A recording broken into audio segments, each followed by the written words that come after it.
Thank you all for being here tonight. Some of you are wandering in from all of our breakout sessions. Pretty soon we're going to be taking over the entire church, and they're going to have to ask us when they can have, a prayer service and so forth, because we're going to have such a full group of people interested in our services. So thanks for being here tonight. And to get us started, I'm going to pass the mic over to Idia to open us in prayer. Shall we stand to honor God? Oh, merciful God, our Father, we thank you, we honor you, and we bless you tonight. Because we know deep down that it's you and none other who is responsible for opening up our eyes today, allowing us to breathe one more time, allowing our hearts to beat. And so, Lord, you have allowed us over these treacherous highways to come and land in this place tonight. And we know it's not by accident, because nothing, absolutely nothing happens by happenstance. We know that what the truth is. We know that we were drawn here this particular night, on this particular occasion, to meet you. And so, Lord, here we are. We stand before you with everything, hearts, minds, bodies, souls, every aspect of our humanity, and you can see it all from where you are. You know exactly where we are, exactly what we need, and exactly what's going to happen here tonight. We just want to ask you, please, to let us be in that stream of blessing. Let us be just staying in it and bathe in it. Let us be in that stream of blessing tonight, because we need it. We're just asking you. And please honor the prayers of your servants. Thank you very much for letting all the people who are here to help us at the tables, to advise us and counsel us and give us suggestions. We thank you for all of this. We thank you for the leadership, and we especially thank you tonight for the servant that you're going to bring forth to pour a little bit more oil, pour a little bit more anointing and more wisdom on us tonight. We thank you so much for the occasion of being here in this moment. We love you, we praise you, and we honor you. In Jesus' name, amen. Thank you, Idia. All right, well, we've got a number of announcements. And we even have a really great announcement at the end of the announcements. We'll tell you what that is here in a minute. But Will, do you want to come up and share your request for some volunteers, I believe? Hello, everyone. I just wanted to make sure that give you guys an opportunity to come help serve in a very unique kind of event that we do here at McLean. So every year for the past 14 or 15 years, we've done an accessibility summit. And so we pretty much take over this entire church. There's, over the day and a half, there's 46 workshops geared towards how do you help the accessibility and special needs community. Geared towards families, geared towards faith-based organizations, and professional organizations as well. There'll be attendees from about 40 different states, and we even have some attendees from Africa and from India. So this really is a very big kind of thing here. It will be going on April 4th through 5th, so that's a Friday evening and pretty much all day Saturday. But there is some desperate need for additional volunteers, especially for childcare. For people to attend, they need a place, secure place that they can drop off their kids so that they can really get something out of the workshops, out of the speakers. So if you are available, there's pink sheets here that I have at the back of the AV booth that'll show you how to register here on the forum or to register online. If you have any additional questions as well, come and see me. One of the things that we said, if there's something kind of a summit or a seminar that you would like to go to yourself, one of the great ways to do it is to volunteer. So if you do volunteer, and for instance, you want to learn more about some of the things for the accessibility community, volunteer and you can attend the rest of the summit for free. So this is a great opportunity for you if that's an area that you're actually interested in as well. So it's something that I've done for the past 2 or 3 years, and there's just so much of a blessing you get out of it from just standing alongside someone who has been given a special needs child to take care of. So I definitely recommend that if you are free to, come stop by and at least see what goes on, and if you have some time to actually volunteer with us. Thank you. Thanks, Will. And if you don't volunteer, you're not going to get any bread or coffee from the table, right? Is that right? No pressure, no pressure. Okay. Mark, would you like to tell us about what's going on in the world of LinkedIn? Okay. Hey, does everyone notice Mal's new look? Oh, continental. Cashless. Continental. Go Mal. Oh, yes. Mal 22. All right, so is there anyone out here who's not using LinkedIn? Would they stand up, please? John, get their names. Okay. So we're assuming almost everyone here is using LinkedIn. If you're not using LinkedIn, John and I do a session across the hall every Tuesday night from 6:30 to 7:30. We kind of do, it's LinkedIn the next step. Who's doing LinkedIn here? Some days we have a LinkedIn session here for those who are beginners at LinkedIn. We don't know exactly who it is today. It's hidden. But anyway, we do have a LinkedIn program. LinkedIn has just started a new feature which I wanted to share with the group, because this is something that's being rolled out to selected people. It's a blog.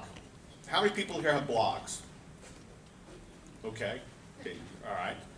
So what this does is within your LinkedIn profile, at the very top, there's a blog that you could write stories, tell something interesting, offer something, a discriminator about yourself. What do you do better than someone else?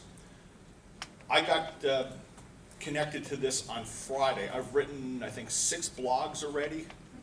The blog I wrote last night between, I had a beer, okay, I admit. I know that I'm supposed to be careful of it. I had a beer, and right before dinner, between the time it took me to actually finish the beer and start eating dinner, I wrote a blog. I wrote a post. Yeah. This afternoon, I looked at the statistics for that.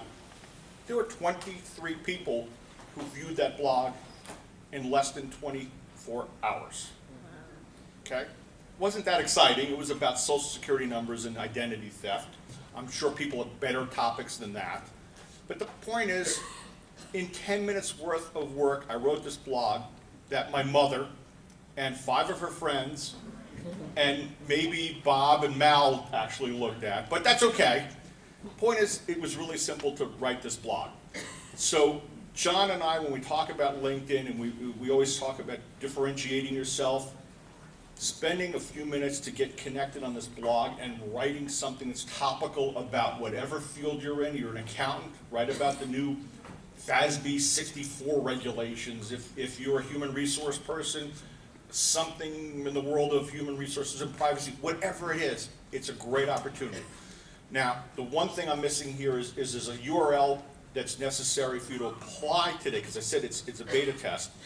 I'm going to send the URL. I'll put it in our Career Network Ministry LinkedIn group tomorrow, and you can just follow it. They ask like 3 or 4 questions, like, your name, what your URL is for your LinkedIn profile, and then about a week later you'll get approved, and next thing you know, you're blogging. And John and I want to hear people's experiences, because I was really impressed that one of my other blogs, what was it, 32 people had written it or had seen it, John? Actually 33, because John now saw it too. So, and John, you got a job for me? One of those people, hopefully, will have a job for me. Anyway, Mal, that's it, and let me try this out. It's good. Thanks, Mal. So that's going to be my blog post, is what I look like without my glasses on. Everybody says I look younger, and that my wife keeps on telling me that. She also says I should dye my hair to get rid of the gray, so I at least took one step forward tonight. Look great, right. I look more astute, right? I look more like sharp or something. Like I know something. Until people talk to me, and then they realize I don't. Okay. Right. Yes. Is there anybody in the audience that might need a lift to get back to wherever they would like to spend the night tonight? Anybody in need of rides? Okay. So if that ever does happen to you, where you end up getting a lift to get here and you need a ride back, let us know ahead of time, because now is the best time for us to make the announcement to see if we can connect you with someone that can get you back to your home front. Okay? All right. It's always great. Well, let's do one other thing. Before we do our special announcement, I always like to make sure we get a little bit of exercise before we get started. So, the way we do our exercises, it means you have to have done something productive over this past week. Those of you that know the drill, those of you that have had a in-person interview over the last week, would you please stand up so we can give you a round of applause? Great. I can see everybody. All right. Stay standing. Stay standing. Next people that will join you are those of you that have had a phone interview over the last week. Would you please stand up? Let's give you a round of applause. Fantastic. Stay standing. Next group that's going to join you, those of you that have met someone over the past week or connected with someone on LinkedIn that you think is going to help you with your job search, would you please stand up so we can give you a round of applause? Okay, so now the rest of you that are sitting down, one of two things. You either need to get to work or you're employed, and we applaud you for being employed. So, all right, everybody have a seat.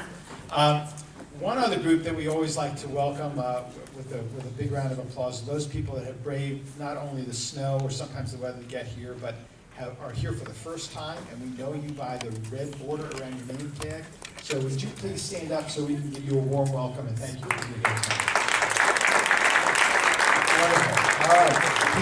Please come back. I used to joke and say don't come back, but you can come back tonight. Okay.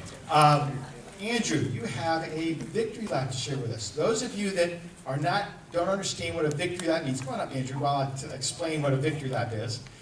Victory lap is, why are we here? We're here to help you find your next job.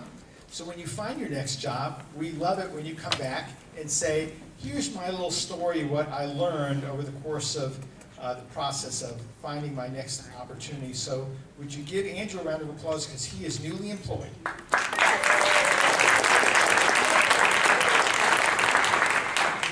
Thank you for giving me the whole hour. So my name is Andrew. Get the hook. Okay. And about 4 months ago, our company gave us the word that they were going to lay me and my team off and replace us with people in another less expensive location within the country. So me and my team, we were scrambling and freaking out a bit. A lot of us have children and families, and so we were all very concerned. And I've been working there for 13 years, and HR tells us, well, we're going to try to find you something within the company. Well, there's not very much going on within the company due to I don't want to talk about healthcare. So I attended a career network ministry with a friend of mine. He's not here tonight, but you can give John Clift credit for bringing me in. And he sat with me with the tables and introduced me to a few people around. And I attended my first instinct was to attend the resume builder. So I attacked that first and got more than one person's opinion. And you're going to get lots of opinions. Follow as much as you can with all of them, but stay true to yourself and make sure you add a few little nuggets about yourself. At least that's what I did. From there, I attended to the interviewing questions. Funny thing, one of the interviews I attended had those exact same questions that one of the gentlemen was handing out. It was like he was reading off of that thing word for word, and I had studied each one of those questions, and I knew them, and I was flying right on through them. Except for when the last time I took a risk was. I wasn't really planning to hear that question, but it came out, and I couldn't compete with the person who came before who said that he was in the National Guard and he skydived out on an airplane to rescue some people in water. You can't compete with that. So after that, I went to the prayer warriors. If you haven't gone to the prayer warrior table, you need to do that. It's my personal belief that prayer is a huge thing. Amen. And you have to have that connection with God, and you need to have your friends, family, and even prayer warriors pray for you. So thank you very much. I really appreciate it. So I received my job. I start March 31st. It's a very tight-knit community there where I'm going to start at. I'll tell you, I'm going to be starting at Oracle, the desktop support team, doing some tier 3 work. But it being a very tight-knit community, it'll be interesting to see, if I can get some more of you in there with me. Lo and behold, that was actually my first choice in all of my job search, and God bless me. I wasn't out of work for too long, and I really do see it as a blessing, and I give it a lot of credit to me keeping faith and knowing that something was going to happen, and it's always something big when one door closes, a huge one opens up. And so a lot of prayer, a lot of faith, and a lot of job searching. I attacked it head on, and lo and behold, here just a few months later, I'm employed at my number one choice of opportunities. That's awesome. I wanted to come back and share and hopefully give you some encouragement to pray some more, and then attack this thing head on. And definitely use LinkedIn, because I can't tell you the number of opportunities that I either searched for and found through LinkedIn, or that were presented to me through LinkedIn, through another contact, or just a random company saying, hey, we saw your resume on LinkedIn, we'd really like, I don't know if you guys encourage resume being on there or not, but I put mine on there, and with my contact number and information there. So that's my story, and glory be to God. Thank you.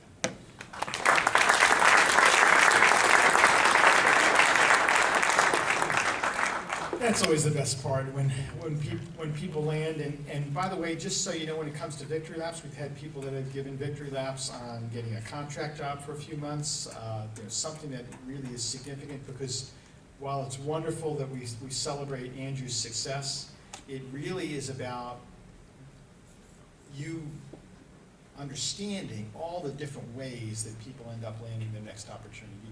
The stories are so varied and so different, you never know what's going to be around the next corner.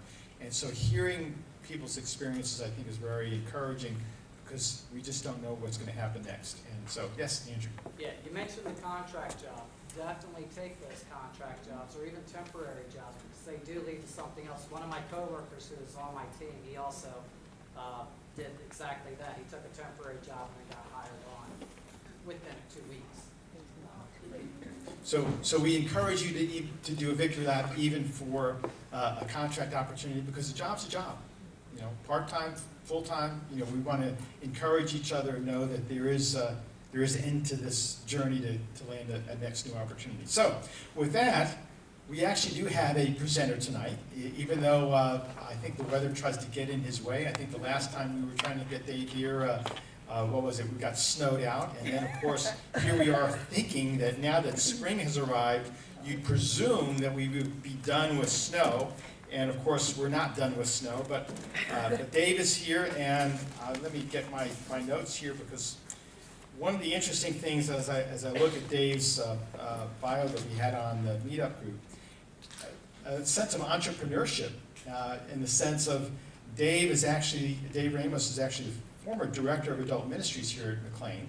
I guess for 3 years he had that stint, and then proceeded to leave and found Shift Points as the CEO of Shift Points, which really helps organizations become high-performing organizations. And he has, I guess, written a few books, and one that I'm now a proud owner of, Decide One Thing, about helping companies really focus in. And I guess Dave's going to translate how companies need to focus in to how you need to focus in.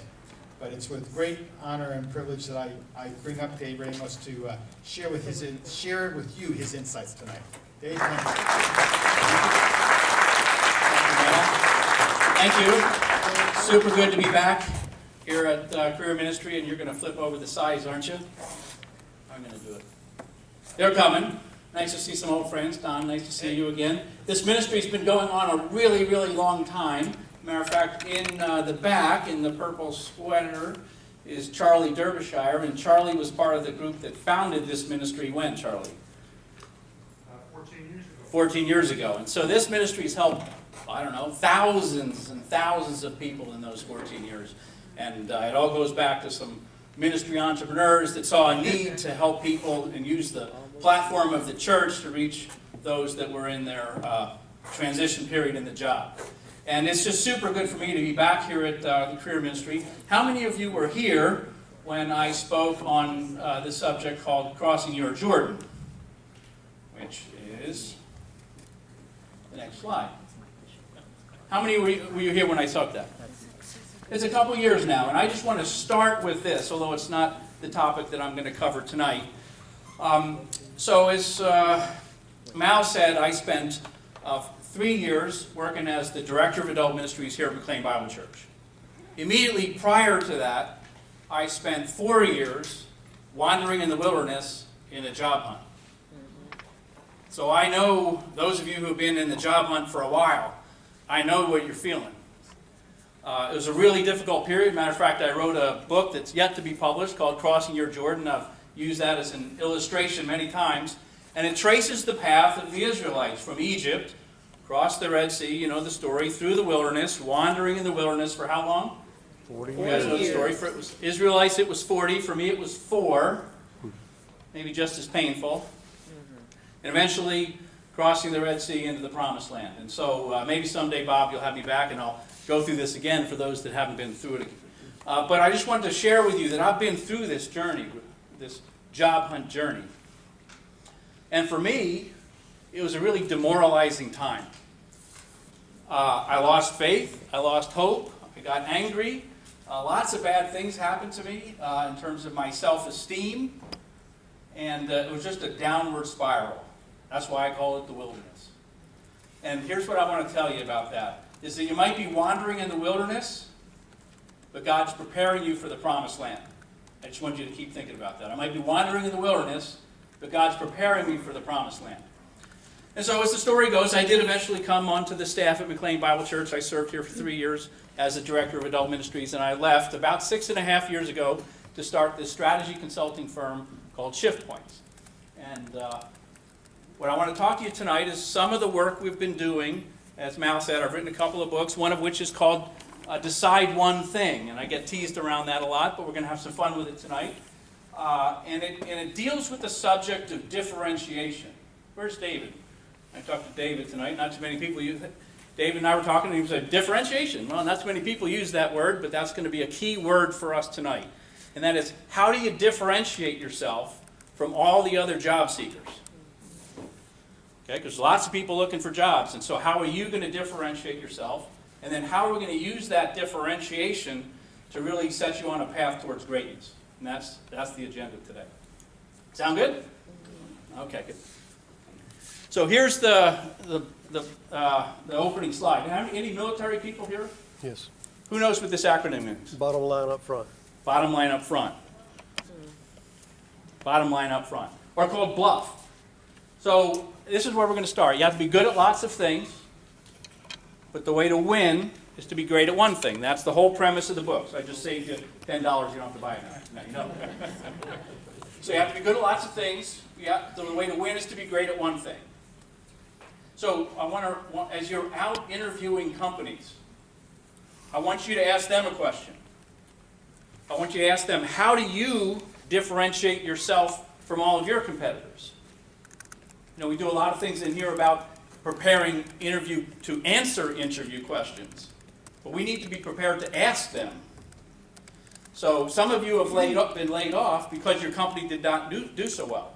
Why didn't they do so well? Because they weren't very competitive. So when you're out there interviewing companies, I want you to ask them, how do you differentiate yourself from all of your competitors? If you don't get a really good answer, maybe keep looking. Okay? But they're going to answer you that question. Good at lots of things. The way to win is to be great, differentiating great at one thing. Here's my goal for tonight. Tonight, this subject of finding something that I'm going to be great at is a trajectory-altering experience for you. This is what we've experienced with our clients. We do this mostly in the corporate world, where we help them figure out what their one thing is, get everything aligned with it, and then off they go. Our best clients have doubled, tripled, or quadrupled in size since going through this process. So if you take a job at a company that's not very differentiated, remember, we'll come help you. But I hope this will be helpful to you. It has been for me. When I left the church, I went through another wilderness period. I'll just be honest with you that 3 years of church work wasn't exactly the ideal launching pad for an entrepreneurial venture. Frankly, I had trouble getting a job. I had trouble even getting an interview. I had headhunters look at my resume with all this, professional experience prior to my church world, and they saw the 3 years as a pastor and like, you're going to be a tough sell, is what the recruiters told me. You're going to be a tough sell. And so like, wow. So I decided, well, if I can't find a job, I'll buy a job. And by that, I meant I was going to look to buy a company. And I found a couple little tiny little companies that I tried to buy. And as Bob Korzeniewski, who was helping me at the time, remembers, I lost 3 times in a bidding war. And so I was like, I've been out of the church now for about 6 months, and I'm like, well, now what am I going to do? Can't find a job, can't buy a job. I'll start a company. And my wife was like, what? That wasn't really high on her list of things, this entrepreneurial venture. And some of you were thinking about it. I peeked into the room. Who was leading the session across the way, the entrepreneurial venture? You in here? There's, yeah, maybe she's not in here now. But there was a lot of people in there who were thinking about starting an entrepreneurial venture. And that's, it's exciting. There's an allure to that. But it's hard as the dickens. So 6 years of 80-hour weeks later, here I am. And that's what it's been. That's what that is. But that's that trajectory. That's that trajectory. I had to figure out what was my one thing. How was I going to compete in the marketplace, in the firm I was starting? And this was the trajectory for us. So one question I want you to ask around at your table, we'll take a few minutes off from me talking, and just describe, what's the target job? Just take 5 minutes and share amongst the folks at your table. What's the target job you're looking for? Go ahead. Talk amongst yourself.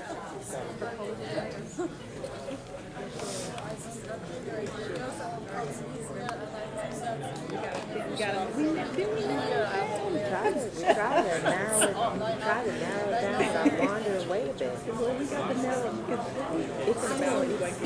it's still education. Because it's still education. People are looking for something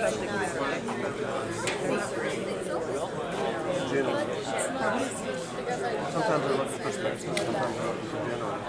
in this town. People want to see. I've noticed I'm telling you. that the larger the company, the more space. Yeah. The smaller the company, the general. Yeah. Yes. But they still want you focused in one area, Right. but your value proposition is Yeah, all the because other it may little not be on things your, that you it add. may not be on your job. But you still have to market yourself as a subject matter expert in one area. Right. And then you say, well, my value proposition is I can bring this, and this, and you're absolutely right. Smaller companies want somebody who can wear one hat, and the bigger companies want you focused on one thing because they can afford to pay different people. That's exactly what happened in the last company. As the company grew, all the things, the multitudinous things that I used to do were specialized out. And then there was all of a sudden no need for me. I really had what I put for one of them pulled me into the office. I really had no real skills. I really had no real. All right, so who'd like to share? He's been talking. We could keep this going for a while, but I'm going to keep things moving along. So who'd like to share what their target job is? So what's your name? Vince. Yeah, what's your target job? My target job is I'll repeat it. Target job? data quality analyst, which is what I've been doing for many years, but I'm just looking to do it again. Okay, data quality analyst. That's your target job. Okay, super good. How long have you been looking?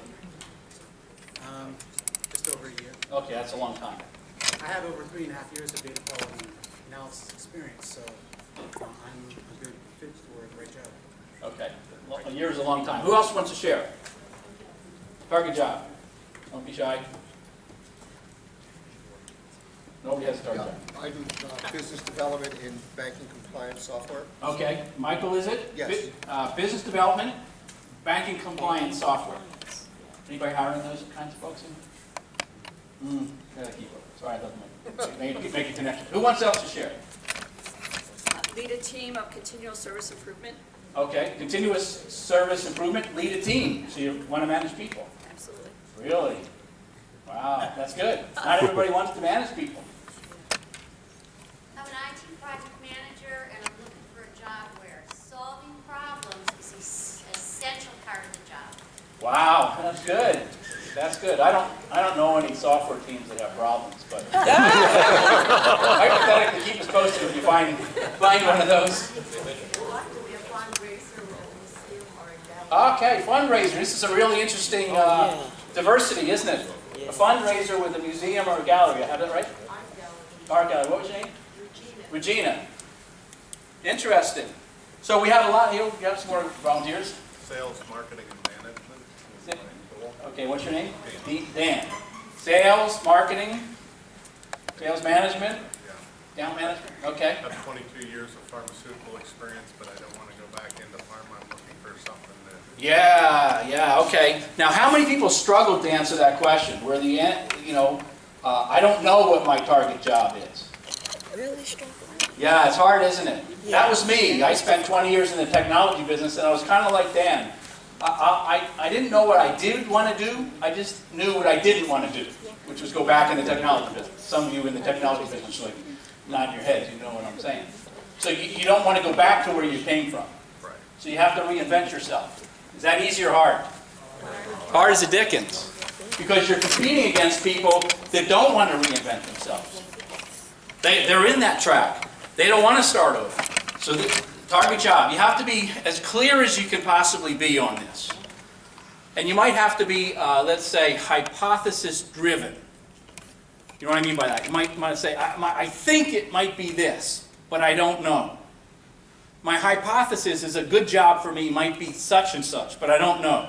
I need to do more research. It's kind of like buying a suit or a dress. You know, you try on you're like, no, it's not really. I thought I wanted that, but I didn't, now that I learned about it. That's especially true for people that are in transition, like from not going to do what they have been doing. They want to reinvent themselves, either a new job function or a new industry or whatever. And they have to kind of do a Control-Alt-Delete and start over. Hard as the dickens. Okay, so another question for your table. If I was the hiring manager for that sales job, or for that fundraiser job at an art museum, or for the data quality analyst that Vince is looking for, if I was the hiring manager, what would I be looking for on my wish list of candidates? So talk a little bit about that. What might be on the hiring manager's wish list as they're evaluating candidates? Okay, so for the sake of time, let's keep it moving on. Let me get the discussion started. I'm the hiring manager, okay, and I'm looking for somebody, and I'm sure that I'm going to look at your education. I'm going to look at your experience. I'm going to look at your job-specific skills. I'm going to look at whether you're a cultural fit for my organization. What else might I be looking for? Certifications. Your certification, some kind of technical certification, you mean? Like give me an example of one. PMP. CCIE or a PMP or one of these kind of things. Right. Where you have checked the box. Check the box. Some kind of certification. You passed the test. You're a CPA, for example. What else might I look at? Go on my list. Pardon? A security clearance. Big in this town, of course. If you have it, that's good. If you don't, you wish you did. Yeah. Yeah. What else? Soft skills. Yeah. Pardon? Soft skills. Give me an example of a soft skill. Being, for instance, a team player, persuasion,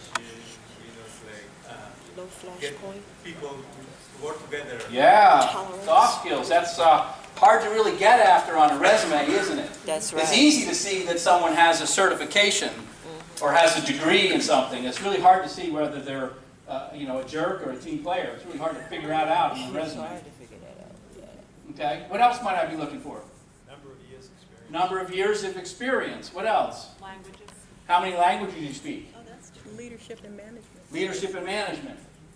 Could be software languages in a lot of worlds, and you know what software languages or like linguistic languages. David? Grooming fingernails. Are you well groomed? You know, do you present yourself well? Are you going to be in the back room and locked in a closet? Are you going to be out in front interacting with people and clients and whatnot? And do you carry yourself in a way that represents the brand, all that other things? Yes? Also soft skills. Soft skills, yeah. So that you can communicate with other people without stepping on their feet or... Yeah. I mean, I'm a tech writer, and so I often have to be careful how I'm telling somebody that their writing has to be totally changed. Yeah, soft skills, and you know, how do you give people feedback that might be negative in a you know, either a client environment or a team environment or this kind of thing? Your ability to work as a group, that's good. Lots of soft skills. Give me another one. Industry associations or professional organizations. Okay, are they a member of the right associations or the right clubs or the right fraternity or the right, you name it? History of being reliable. History of being reliable. Constant performer. Yeah, they're a constant performer, right? So we could keep going on this list, couldn't we? If I was the hiring manager, there's probably a set of must-haves. I'll probably prioritize my list and said, these things are non-negotiable. I'm not going to even consider a candidate that doesn't have these things. These other things are maybe in my nice-to-have bucket, right? Some are going to be mandatory, some nice to have. Okay, now here's the trick. Here's where we're going with this. This is the competitive reality. Is that the job that's your target job? I guarantee you there's 50, 100 other people. The bad news is that's their target job too. They want that job too. And so here's the question of the night. How are you going to differentiate yourself against all of them? And you have multiple places where you have to differentiate yourself. One is on paper. So on your resume. It's hard as a dickens to write a resume that's clear, that doesn't have typos, that formats properly.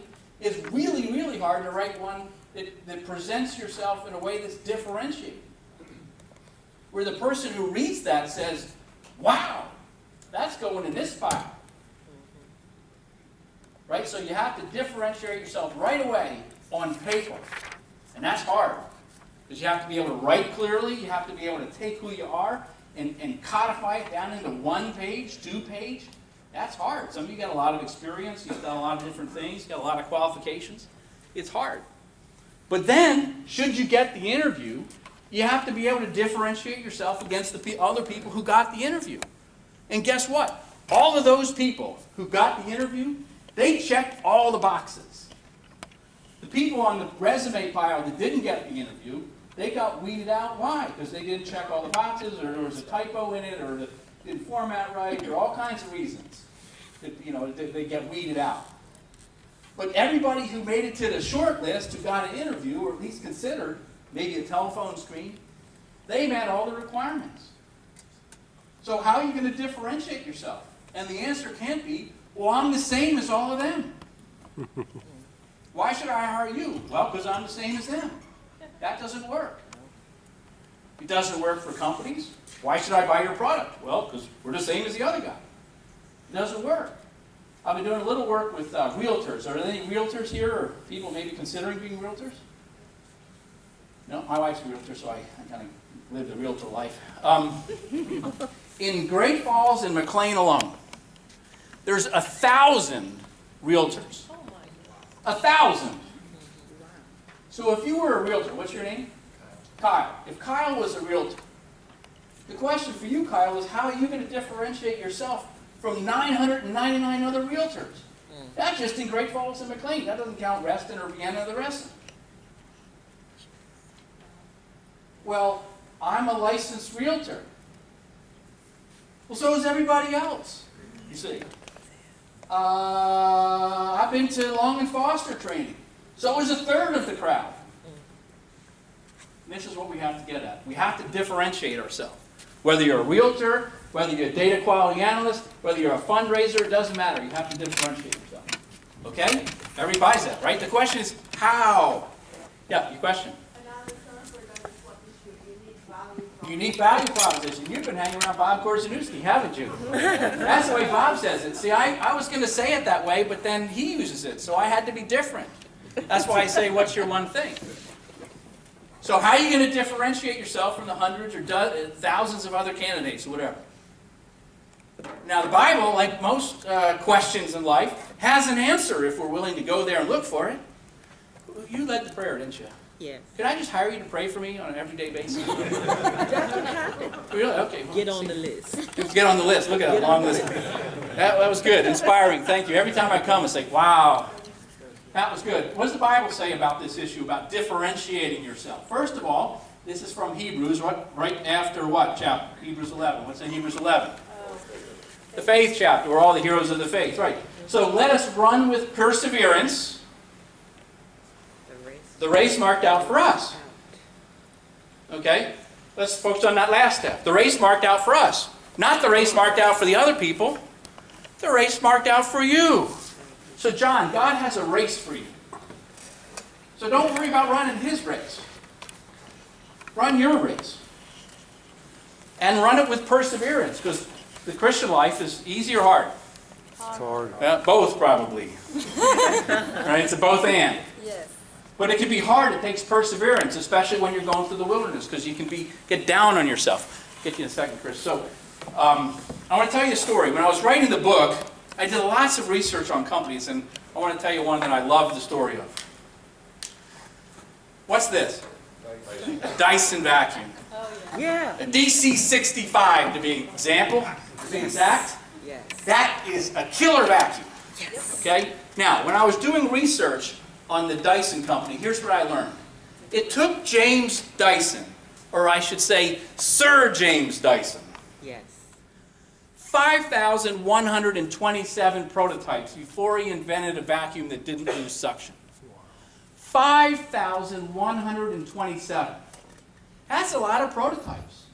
That's a lot of things that didn't work that you threw in the trash. Now, how many people do you think would have given up after 5 prototypes? 500 prototypes, 5,000 prototypes, 5,126 prototypes. A lot of people, most people, frankly, give up. When I started the company, for those of you budding entrepreneurs, the best advice I got was this, that the defining trait of the successful entrepreneur is irrational perseverance. That means you keep going after your wife's given up on you, your mom's given up on you, and all your friends have told you to go get a job. And you're like, no, I'm not getting a job. I'm not quitting. So I talk about this a lot. I remind myself of this story a lot. 5,127 prototypes. So run the race with perseverance. What else does the Bible say? Is it, who are we serving? There you go. That's the question. Who are we serving? I ask this question a lot to business groups. I say, who do you work for? CSC. Who do you work for? Who wants to tell me? Give me somebody who's working. AT&T. Wrong. That's the answer to the question, where do you work? What does the Bible say? Who do you work for? This changes everything. Changes everything. Okay, let's keep going. So, say it again. It's better to be differentiatingly great at one thing than disappointingly mediocre at a dozen of them. I go through this all the time with my clients because they want to do everything.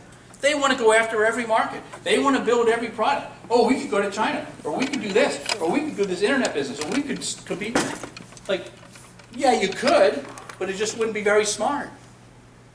Because you're not competitive, you see. Just because you can do something doesn't mean you should.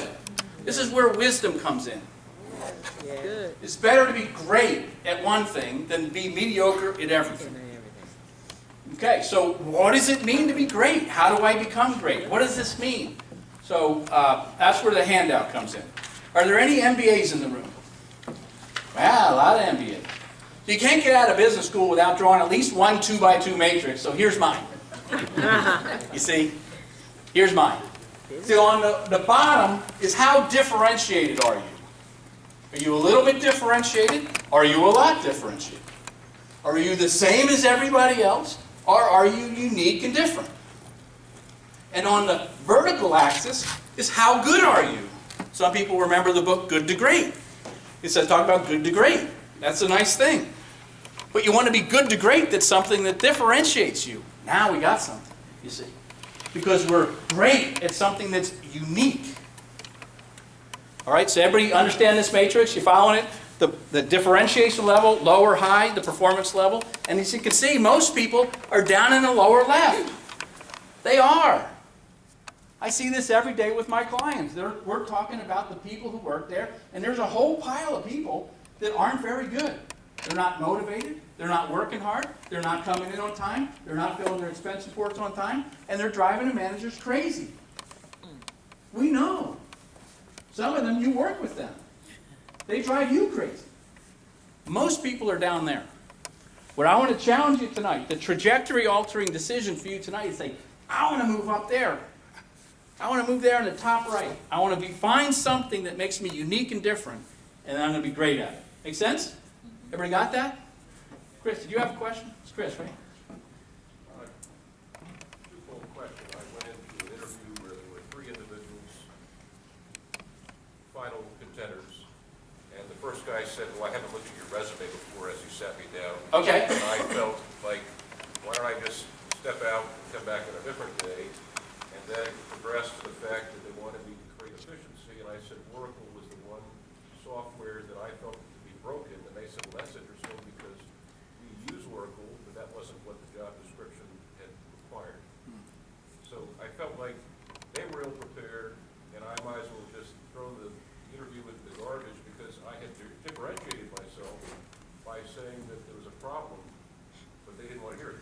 Well, yeah, so let's unpack this a little bit. First of all, how many of you have ever done hiring? You've been the interviewer, you know, like a lot of you, right? How many of you have ever gone into an interview unprepared? You didn't mean to, you just were busy and you had to show up and interview the guy and you were looking at the resume. Now, does that make you a bad person? No. No, you're just busy. So it doesn't automatically, you know, throw somebody under the bus because they didn't have time to prepare for your interview, although they should have.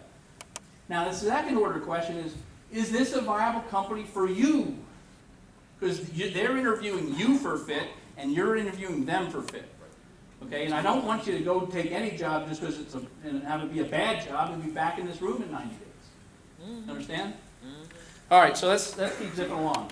So we've got to discover your one thing. I'm going to find something I'm going to be great at.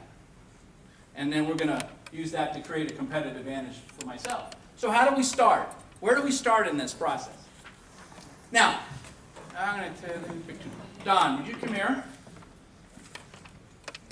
And Evia, did I say your name correctly? Evia. Evia, would you come here? Okay. How you doing? Good so far. Yeah, you're brave, right? So, keep brave. Now, are you guys related? No. No. Brother and sister? Nope. Cousins? No. Only in a biblical sense. Maybe very distant. Biblical cousins. Distant cousins. Distant. Okay. Thank you. What I want to point out to you, everybody, is their DNA is 99.9% the same. Their DNA, their differences, slight as they may be, are explained by 0.1% of their DNA profile. 0.1%. If that doesn't make you believe in God, I don't know what does. So every human being, 99.9% the same in their DNA. So the way you find a difference is in the small things. Because a lot of, in the context of you as a job seeker, remember, everybody who got the interview checked all the boxes. Remember? They're all the same. So you got to find the small things. Fearfully and wonderfully made. You can sit down. Thank you. Let's give him a big round of hands. Thank you for letting me put you on the spot. So you're going to find what makes you unique. And you have things that make you unique. So I would start making a list. Give me an example. If somebody brave. Say, I'm unique because blank. Give me something. Yeah. I tutor ancient Greek to grad students. Whoa. What's your name? Sarah Madden. Sarah. Any other tutor ancient Greek to, I can't even say, grad students? Yeah. We all can see that's unique. That's good. And give me something else. I math mentor elementary school students. Okay. Now, any other math mentor elementary students? That may be not quite as good. I gotta give that one to Sarah. What else? Give me something else that makes you unique. Yeah. I live in this Tyson Corner area, and I don't own an automobile. Blind. Blind. I saw a Segway parked out there. Was that yours? No. Bicycle. Either bus, walk, or bike. Wow. Okay. So, again, if you just work at it a little bit, you'll come up with things that are unique about you. Now, sometimes that's hard for people to, say, oh, well, you don't want to draw attention to myself. But I want you to take this exercise seriously. What makes you unique? And think about that. This is the sentence I give to the realtors. There's thousands of realtors, but there's only one that blank. There's thousands of accountants, but there's only one that blank. There's thousands of data quality analysts, aren't there? No, okay, there's hundreds. There's only one data quality analyst, and that's him. So there's hundreds of data quality analysts, but there's only one that blank. That's what I want you to get to. There's hundreds of people that do fundraising for museums, but there's only one that blank. Now, ideally in the job setting, this thing that makes you unique is something that the hiring manager cares about. So, there's thousands of people but I'm the only one with purple hair. Now, that may not count to the job, you know what I'm saying? It may make you unique, but it doesn't really necessarily count to the job. So think about this in the context of your resume. There might be some unique experience that you have, some unique background, some course you took, some thing you read when you're on your own time, some participation in a charity that makes you unique, something that makes you unique. You got to find something that differentiates yourself. Okay? Good there? So that's the quest. Find something that makes you unique and different. Might be a small thing. Back to our DNA example. 99.9% of the people are just, it's the same, the DNA. It's the 0.1% that's different. So for you, your resume, it might be a small thing, 0.1%. Might be a small thing. This is where people often say, can my one thing be three things? Anybody you thinking about that? Can my one thing? I'll get to that in a minute. Okay, the journey. Who's this? Hey, Aaron, nobody. Hall of Famer. Who's this? You knew it. I don't. Dan, did he tip you off? Because he knew it got early. Dan. Michael Jordan. That's Michael Jordan playing baseball. Michael Jordan played baseball for one season. He was a 200 hitter. Exactly. Hit 3 home runs, 11 RBIs, or 30 RBIs and 11 errors. Went back to basketball. He should have. That was this baseball. Even Michael Jordan couldn't play baseball. That's right. Why is that? He's excellent at basketball. He's a superstar at basketball. Okay. Well, you have to recuse yourself because you know the story. He's a rock star. So if you're a basketball player, to be a world-class basketball player, you have to have exceptional peripheral vision. You have the ball, or you don't have the ball, and everybody's running around like crazy people, and you have to figure out who's going to get the ball, or if you're going to get the ball, and you have to see this way, right? Yeah. See the whole court. I'm not much of a basketball player, but you trust me on that. So here you go. Now, if you're trying to hit a baseball at 100 miles an hour, is having really highly developed peripheral vision a good thing? No. No, you got to have tunnel vision. You got to pick out a baseball like in a 4-inch little radius there coming at you 100 miles an hour, just curving around and dripping and diving. So his eyesight has been so highly developed after all that time as a Hall of Fame basketball player that it impeded his ability to hit. You see, so this is where I want you to find something that's unique and then stay with it and be great. Now, obviously, he went to play baseball for lots of personal reasons, but it's a great story. How many Lady Gaga fans do we have in here? I know it's church, but you can fess up. You can say it. No, she's not my cup of tea. Not my cup of tea either. But I have to give her credit. So Stephanie Germanotta, a modestly talented, incredibly ambitious high school singer. She was a nobody in New York. She was going nowhere until she reinvented herself as Lady Gaga. And boom, she's got like 30 million Twitter followers and all the rest. You know the story. And so it's an interesting example about how to find a way to differentiate yourself. It seems to me that breaking into any industry is hard, but the entertainment business, being a singer, has got to be the hardest. Got to be the hardest. So she was going nowhere until she reinvented herself as Lady Gaga. And it's a fascinating story. But I use it not for so much about that, but I like the acronym, Gaga. I want you to remember that. I'm good at lots of things, but I'm becoming great at one thing, you see.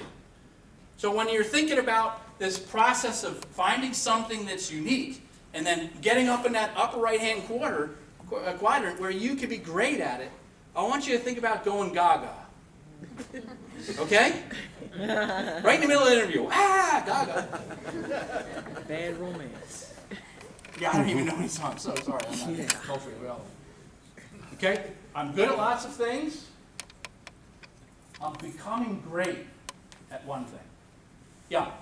Gaga in Filipino means stupid. Filipino language, Tagalog means It means stupid.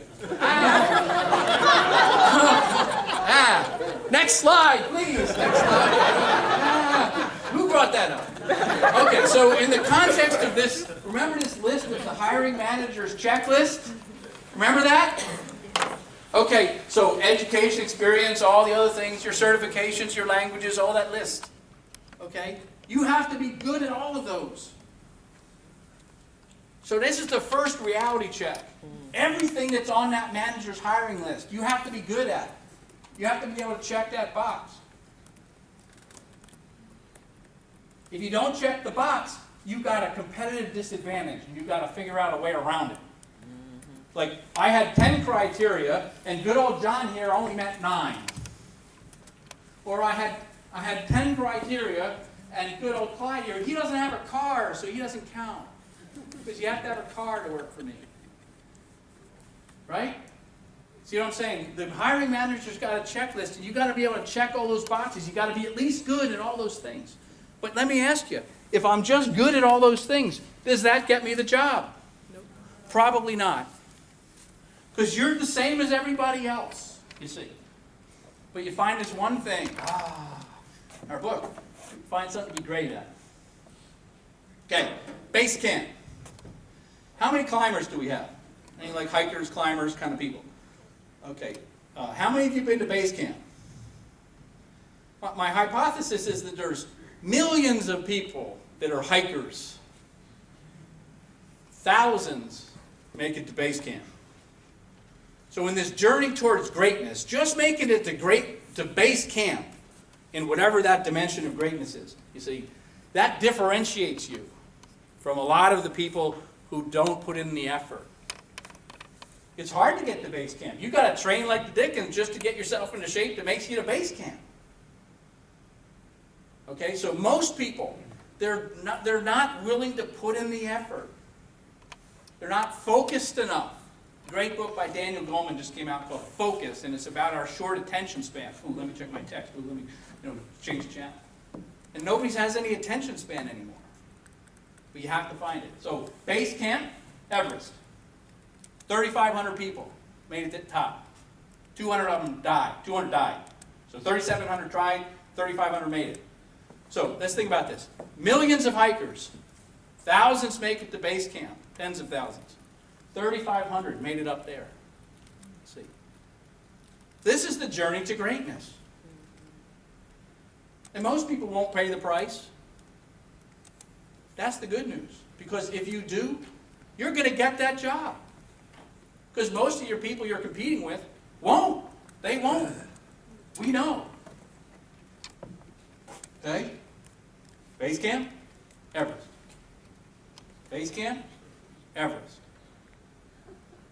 So just getting yourself to base camp, finding a way to say something on your resume that stands out, where the hiring manager reading it says, wow, I got to talk to this person. Holy Toledo, I got to get that person in here right away. And that needs to be you, not those thems that you're competing with. So what's it take to get great at something? Some of you know the Malcolm Gladwell 10,000 hour rule. 10,000 hours of disciplined practice. So if you want to be a great data quality analyst, 10,000 hours. When I started the company, I put in now 5.5 years of working on this one issue. I put in 10,000 hours thinking about this one problem. How do I get companies to differentiate themselves and then turn that into something that makes them great? That's all I think about.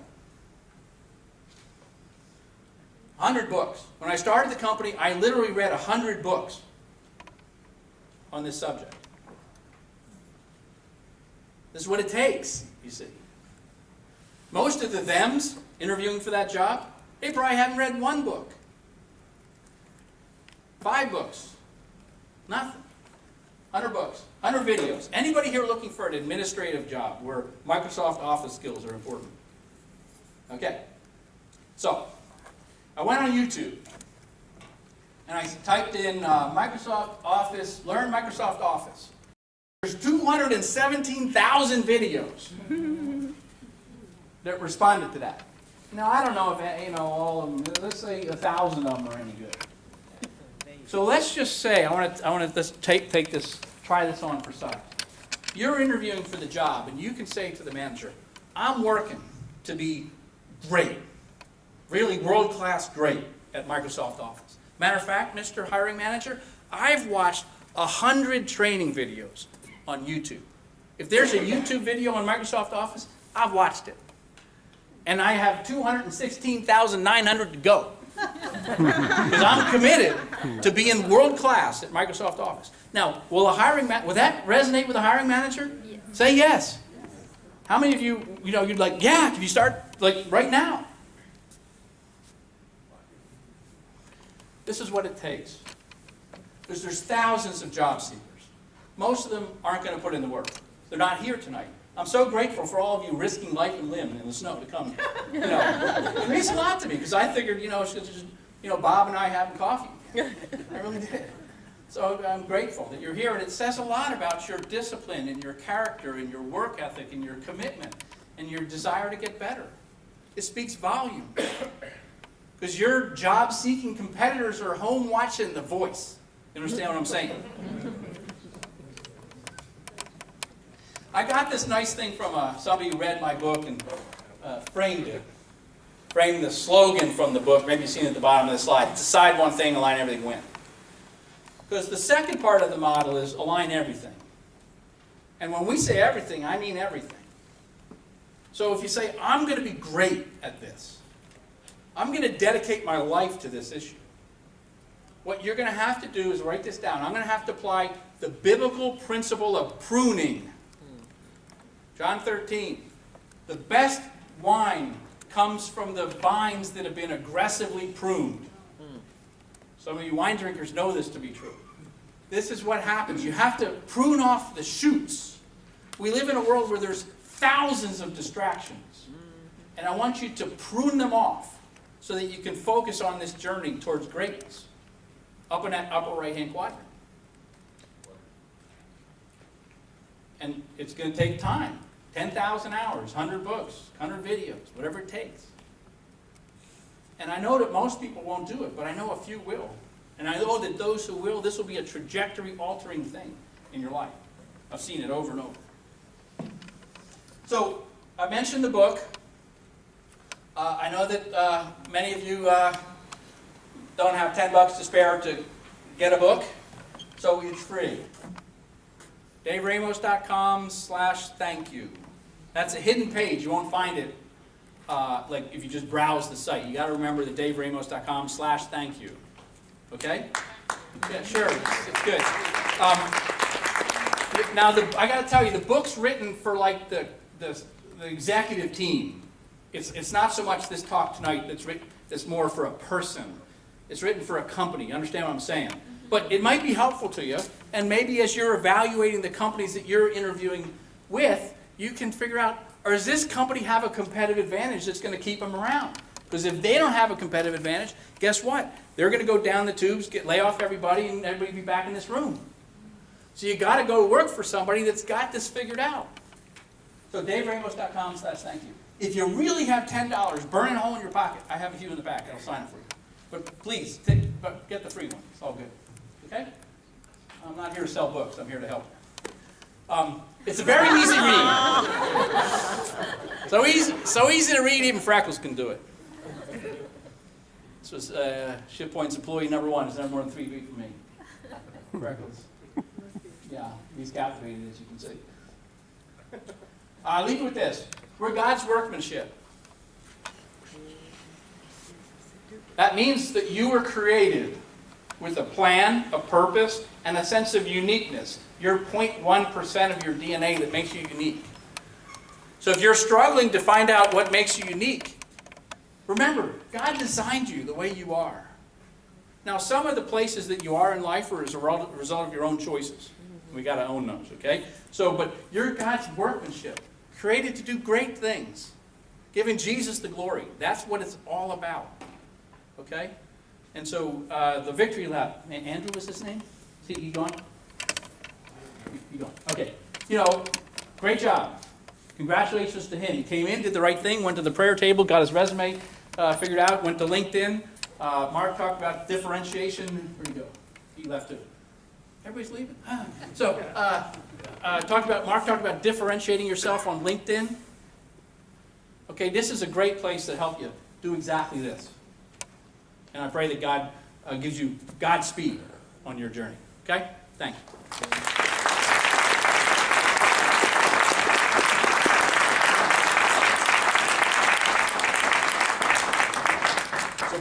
Bob tells me we have time for questions. I'm happy to do that if you have some, or if you need to go and it's late and you're worried about the snow, I get that too.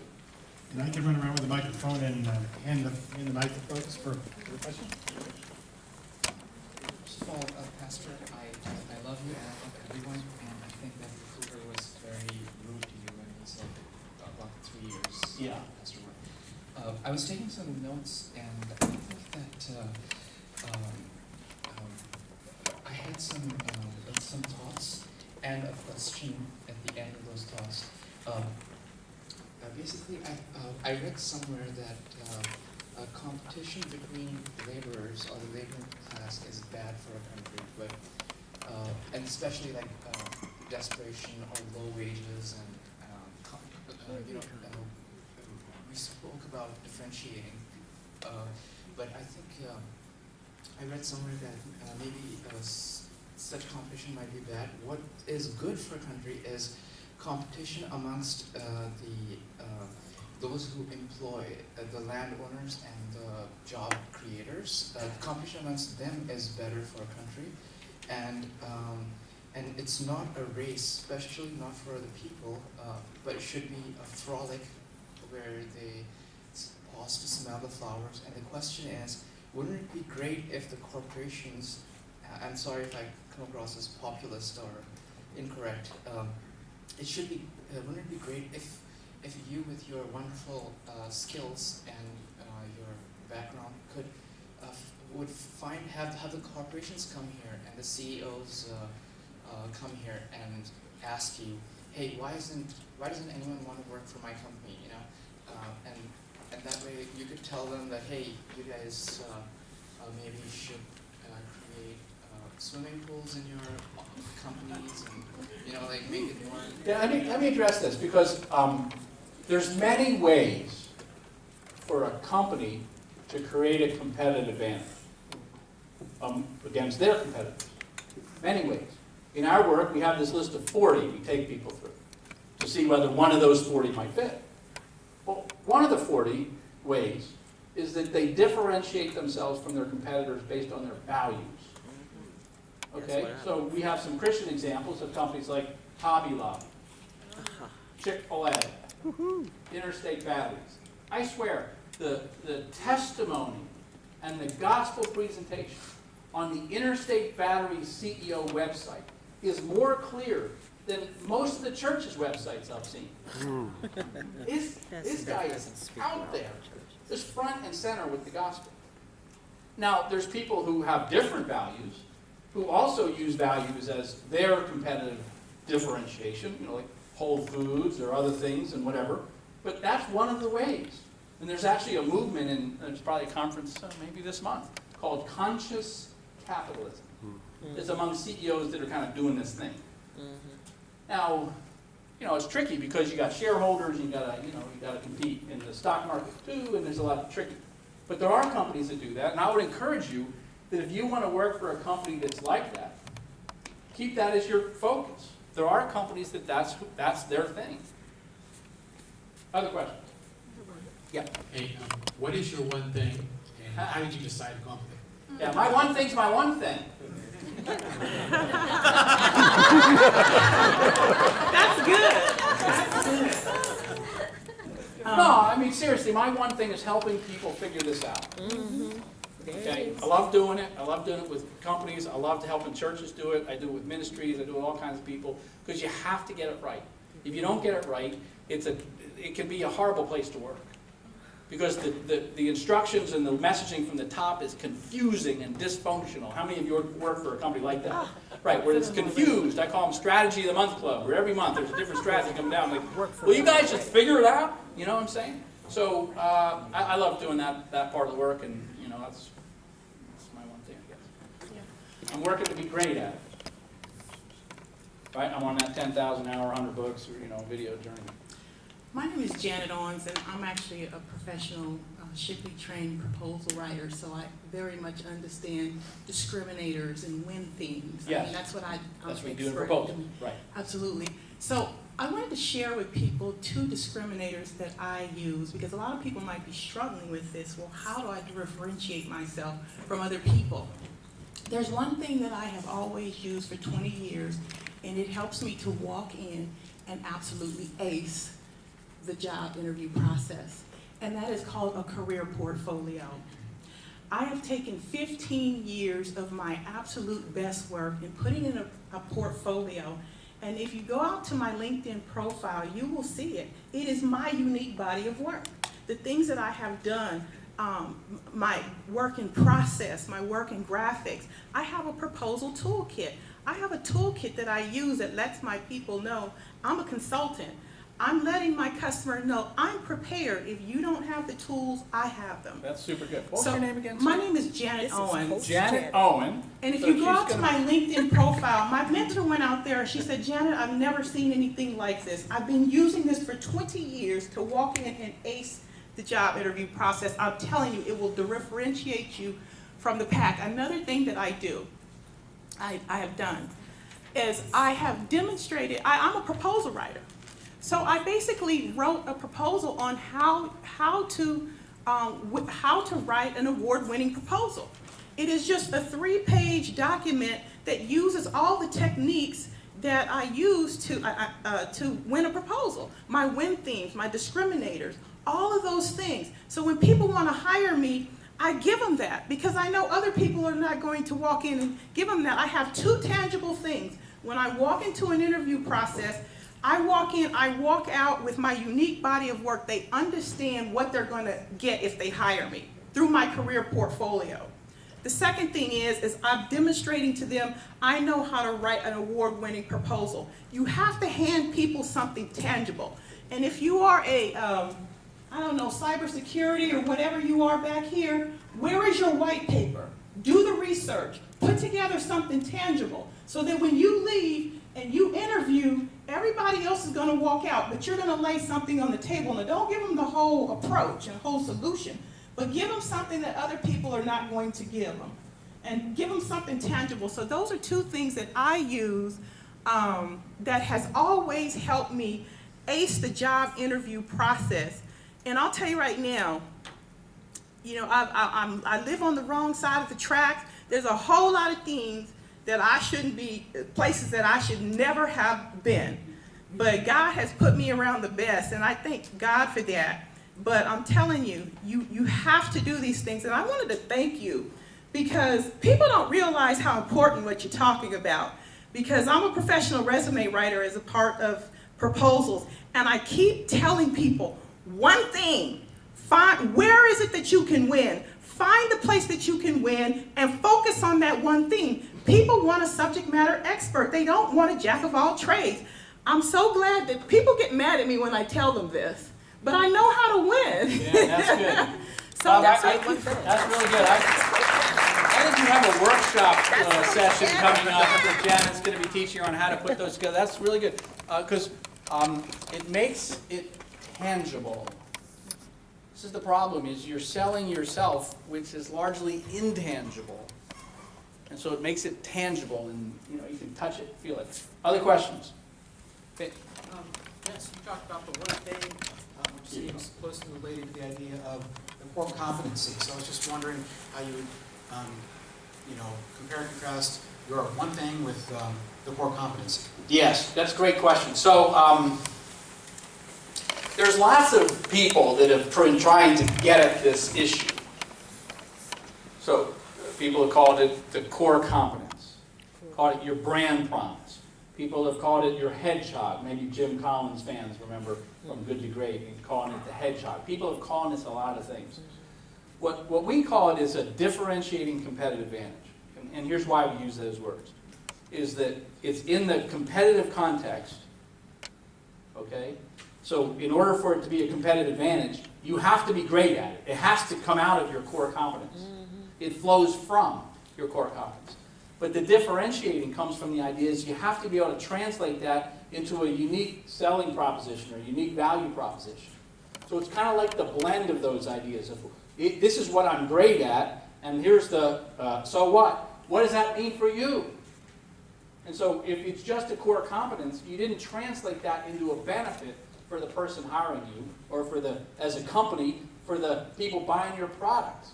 You say, well, I'm good at this. Well, so what? So what is? Well, the benefit to you, and that's really the one thing. You try to combine those ideas. Core competence and your value proposition that differentiates you in the marketplace, and get those, and kind of put it's the merging of those two that's really a unique way to do it. Bob? Do you think, Dave, that does this have to be a requirement, your one thing, or can it be a nice to have? So if the hiring employer said, here's my requirements and here's the nice to have, do you think my one thing can be a nice to have and I can still win, or does it have to be a requirement? Well, that's a great question. What I would say is ideally it's a requirement. Okay?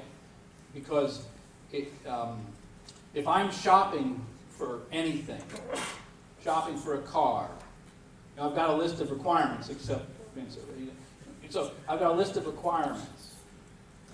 Okay? And if Honda says, man, I'm great at this, and that's in one of my nice to haves, it's not going to be very compelling. So ideally, it's in one of the top couple things. And so it may very well be, what we sell our clients, they say, well, what if I choose the wrong thing as my one thing? Wimbling, yeah. Some of you may be feeling that. Yeah. Yeah. That's very real. Or can my one thing be three things? Like I said, we get that a lot. That's So very real. what we say is, look, you need to find who you are and be great at that. Now, will everybody value that? No. So James Dyson, he makes like $700 vacuums that never lose suction. It's like, like the Ferrari of vacuums or whatever. They're really expensive. Now, does everybody want a $700 vacuum? No. No. But if you do, you're buying a Dyson. If you want the very best, you're buying a Dyson. If you want just a regular vacuum, you get, because one of the ways companies compete is on price. Okay? So Toyota has distinguished themselves on reliability. And that's true of the Scions, of the Toyotas, and Lexus. Relentless pursuit of perfection. Now, does everybody want that? No. Some people want a BMW because they value performance more than reliability. So figure out who you are and then market yourself to people who want that. Because then you're a match made in heaven. So if James Dyson was applying for a job, Yeah. does his one thing be that I've got a record of, relentless, engineering? I just get a hold of a problem and just won't let it go until I solved it? Will that be a selling point that's specific enough for getting a job? Actually, I would say his is even more specific. Because his expertise is taking relatively stale, boring product categories and turning into like designer fashion items. Like a designer vacuum. That's Who after he knew? succeeds, right? in Well, no, making but the from the vacuum. beginning. So the very first thing he built was a wheelbarrow. Yes. It had a rubber ball in the front, not a tire, so that it wouldn't tip over. So he's been, I would say his one thing has been applying like game-changing innovation to like stale product categories, like wheelbarrows, vacuums, hand dryers, fans. And then he comes out and like, there's everybody else's fan, and then there's like his fan. It's like, wow. It's like, looks like a spaceship, not a fan. And that's his thing. So, get it as precise as you can, and then, again, it'd be great at it. What makes James Dyson is that he's great at it. Now, how did he get great at it? Prototype number 1? No. Prototype number 1,000? No. 5,000? No. 5,127? It was just relentless, not giving up. And that's how he become great at it, and now he's Sir James Dyson, and billionaire, and stuff like that. So, other questions? Dave, just if you can't come up with your own one thing, who would you go to get some help with that? Well, that's a really good question. I'd love to say call me, but I'm happy to come back and talk maybe in a different setting to a smaller group of people who want to go through it. We've got some resources on the website that are helpful to people. We've got some stuff in the book that's helpful to people. But I think the people who know you best will help you refine what you're uniquely great at. Okay? And because we're all capable of self-delusion, right? Yeah. We can think, you're like, I'm great at this. My wife says, no, you're not. Right? Yeah. So, we have to find people that'll tell you the truth about what you're really great at. Yeah, true. And, find the things that really make you unique. And this setting, I think, will be helpful. And, I wish there was more, around. There's more what? More people that could, take job seekers through this process. Because sometimes you don't know exactly what it is until you've taken the risk. Like when you wrote your book, you got feedback from people that said, wow, this is really good. You write with this saliency, very short, staccato, poignant statements. Now you realize about yourself the way you write is so unique that you communicate something very complex in a very simple way. That's very eloquent, poignant, so that's staccato. What he really means is I write at the 7th grade level. That's what he really means. Which is true. Totally true. It's just slightly more advanced than C spot run, so whatever. If that's your, William Faulkner is not like anybody can confuse with William Faulkner. So, but no, it takes, let me just say with our corporate clients, what I say is, look, imagine we're throwing darts. Okay, anybody play darts here?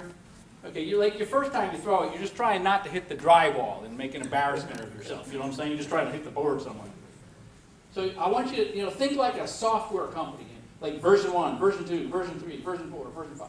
So version 1 of your one thing might not be very precise. You understand what I'm saying? Version 2 will get a little better, and you try and emphasize, hey, I'm good at lots of things, but I'm great at this thing. I'm working. You might not say I'm great at it. I'm working to become great at it. I aspire to become great at this. And like, oh, yeah. And people will give you feedback. Or that's close, but version 2, version 3, version 4. And I want you to think about that rapid iteration. Don't think about, I'm going to sit there, with a blank sheet of paper and, stare at it until you come up with the epiphany. No. It's not going to happen that way. It doesn't happen that way in our corporate clients. There's no like version. It's like trying on a suit. Like, let's close that almost, one more iteration. And it's like that. Okay, is that helpful? So don't get yourself stuck like, oh, I can't find my one thing, so I'm paralyzed.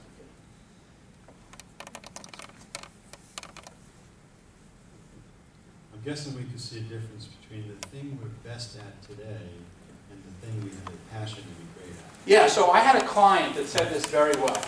He said, this is us on our best day. I like that. It's us, it's you on your best day.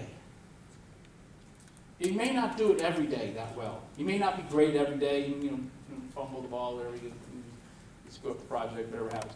But, it's me on my best day. And it should feel a little aspirational because it's like climbing Mount Everest. You might say, look, I'm not even at base camp. I'm at sea level. I got a long way to go before I'm great at this thing. They can take a long, hard look in the mirror. Really, how good am I at it? And so it's a journey, and that's why it has to feel inspiring to you, energizing. Maybe you figure this. I love doing this. I'd do it for free if I could, but I still have rent to pay. You know what I'm saying? So I love doing this. And that's what your one thing should be. It should be energizing and invigorating. Put high octane fuel in your tank. And man, I can't wait to read down the book on that. Wow, I'm so excited. And then you'll know you're in the zone. Okay? And don't forget Andrew's advice about prayer, because God moves your path. And you want to be in the context of you as a Christian Christ follower. You want to do this in a way that it's Christ at the end you're trying to get to. It's for His glory you're doing this, not greatness. So, look at me, how great I am. So He gets the glory, right? Where we start. Okay, thank you so much for having me. Thank you for coming out in the snow.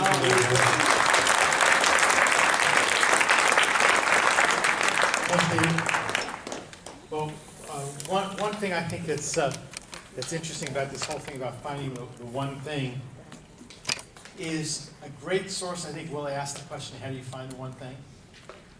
I remember reading a book once, and at the end of the book, the hero of the book basically was turning around to the people that were in the story saying, I didn't realize what my strengths were. They were reflecting back to this individual that you're so,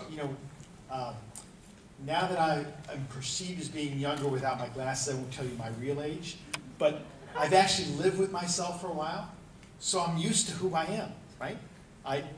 It's me. I don't know what makes me different. You all could probably look at me and say, well, at least I might be a little bit different than Will. In some fashion, I'm different than Will. But you can start to identify what makes me different in terms of skills or personality or whatever that is. So a great way to start looking at this is look at your inner circle of people that know you, people you've worked with, your friends, your relatives, whatever, and see what they perceive as the things that make you stand out in their mind. Be very enlightening, at least as a starting point, and then you can hire Dave. By the way, if you really want to have a strong appreciation of someone pursuing excellence and trying to understand what they're all about, I was telling this to a client the other day. Any of you sushi eaters, did any of you ever eat sushi? I discovered sushi like when I was in my 30s, I think, and just love the food. And there's a movie out there called, I don't know if I'm pronouncing his name right, but it's J-I-R-O, Jiro, the Dreams of Sushi. The guy's about 80 some odd years old and keeps trying to perfect sushi. You would think that food has been around for how many centuries? What more can you do to sushi to make it any better? And if you really want to see an interesting documentary about someone constantly striving to perfect themselves and improve within their craft, you ought to check out that movie. Again, it's Euro Dreams of Sushi. So on that note, now that I get you all hungry, I'll let Edia wrap us in prayer. Let's stand to honor God. We thank you, Father, for the gift that you gave us tonight through your servant, who caused our minds to go into an area where we might have been afraid to go. And now we walk up the path. We're sitting down on the bench. It's our favorite bench to contact you.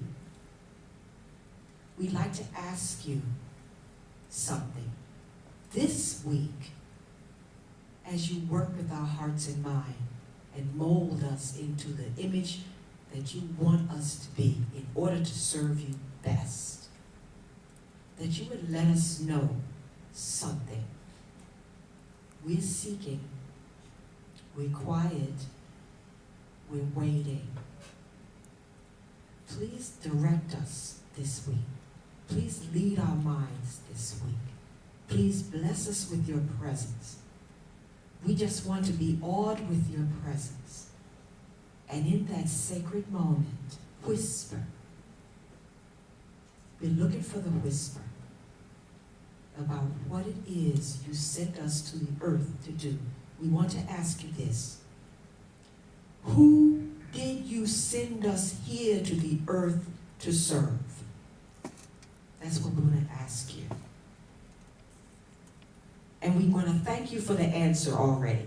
We're going to thank you because we believe that you are who you say you are and that you will do what you say you will do according to your word. We're going to thank you for it already. We want to thank you for victory. And as we go out into these streets, please protect us on our way home. Take us there in peace and in safety. And if again we have a chance to come together in this manner one more time, once again we will give you praise, we will give you honor, and we will give you glory because there's no one like you. We love you. In our Savior's name we pray.